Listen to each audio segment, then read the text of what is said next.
Good day, I'm Twyla Whelan, and this is your JIS News for Monday, May 20, 2024. 106 Jamaicans are now property owners, having received the titles to their residential serviced lots on Friday. Prime Minister Andrew Holness was at the handover ceremony for Phase 1 of the new Friendship Oaks development by the National Housing Trust, NHT. Phase 1 of the development, which is located in Goshen, St. Elizabeth, includes 151 bedroom units, 106 residential serviced lots, and 8 commercial lots. Of the 106 service lots, 15 have been reserved for public sector workers and persons with disabilities, and therefore 91 contributors outside of that pool was selected. Prime Minister Holness highlights that of the selected beneficiaries, 64% were females.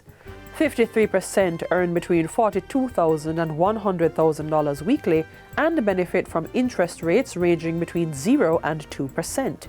Mr. Holness says this approach underscores the government's commitment to creating accessible housing for a diverse group of Jamaicans. Indeed, this is a major part of wealth creation for families, but more so, it is the creation of intergenerational wealth, meaning that when the family gets this property, it is a legacy to be passed on for generations to come.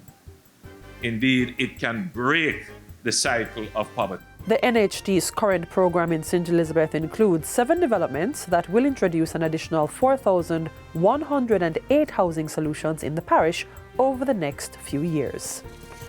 Over 100 customers in St. Elizabeth are set to see improved water supply after the $180 million Hopewell to Fort Charles pipeline project was commissioned into service last week. The work was done under Phase 4 of the much larger Hounslow water supply and upgrade project. During the commissioning ceremony, Minister Matthew Samuda said it was just one of dozens of projects that were at varying stages of development in the parish. Among them, a pipeline project to benefit residents of Slipe. The minister said delivery of those pipes was expected within 6 weeks. He also sought to allay the fears of residents in surrounding communities who believed that their resources were being depleted as others were being completed. When we scoped the project at the Pepper Wells, which does feed majority of Manchester, we also scoped the communities in and around the area that could be served. And we are pressure testing that system, and some 2,000 persons that didn't have potable water will have potable water within the next few weeks once the pressure testing is complete and the sign-ups for accounts are done. Government, through the Jamaica Centre for Tourism and Innovation JCTI, is providing lifeguard training and certification for high school students. 14 students at the Rhodes Hall High School in Orange Bay, Hanover, were recently certified under the JCTI's pilot lifeguard training program for secondary students. The initiative is funded by the Tourism Enhancement Fund, TEF, at a cost of over $4 million. It's being done in collaboration with the Jamaica Hotel and Tourist Association, JHTA's Negril chapter, and the Negril Wave Runners Swim Club. Executive Director of the TEF, Dr. Kerry Wallace, says the students are already getting calls for job interviews. It's the exact funnel that we wanted to see, where we upskill our young Jamaicans and it's a clear passage into the industry. So that's exactly what we wanted to see happen, and money is well spent to take them from, many of them, not being able to swim at all. And now they have a lifeguard certification from the Royal Society. So it's international certifications. During the recent graduation ceremony, 9 students received certification in lifeguarding, standard first aid and CPR, while 5 were awarded certificates for standard first aid and CPR. Jamaicans are being urged to prepare themselves for the upcoming hurricane season, as meteorologists and climate scientists across the world project an active year. The Atlantic hurricane season runs from June 1 to November 30, and head of the weather branch at the Met Service, Ron Brown, is advising Jamaicans to get ready early. And the reasons why they're saying that is, number one, We're currently in an El Nino condition right now, and that condition is going to become neutral in the next couple of weeks. And when you reach to the peak of the hurricane season, you're going to have something that is called La Nina.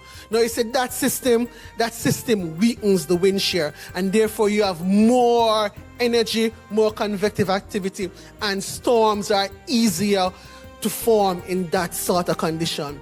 That is something that we are concerned about. He was speaking at the Ministry of Local Government's Disaster Prevention Town Hall meeting in Port Antonio recently.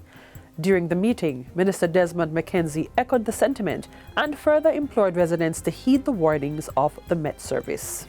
So if you get a bulletin that says this community is in danger of flooding out, don't say we are a God-blessed country. We are a God-blessed country. Remember, God protect those who protect themselves. And we have to become more responsible as Jamaicans. And finally, the first ever Black River Film Festival is set to take place in June, and the organizers say the event is shaping up to be an exciting opportunity for the South Coast. It's happening on the 28th of June to the 30th. The 28th is focused predominantly on the young people, and the 29th and 30th is focused more around family-friendly, film enthusiasts or movie enthusiasts, but also industry experts like producers, directors, actresses, actors. Project manager Kenya Yuta Morrison says it will provide a platform for young people to explore potential careers in film and storytelling.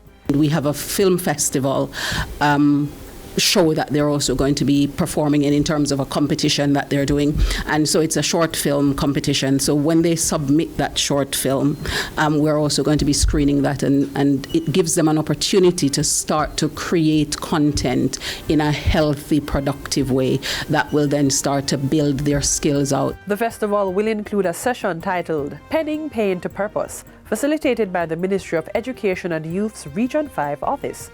The festival will take place at Independence Park in Black River and will feature several guests, including Jamaican actor Cornelius Grant, who starred in the Bob Marley One Love movie. Interested persons can visit blackriverfilmfestival.com to find out more about the event. And that's it for JIS News Today. I'm Twyla Whelan. Thanks for watching.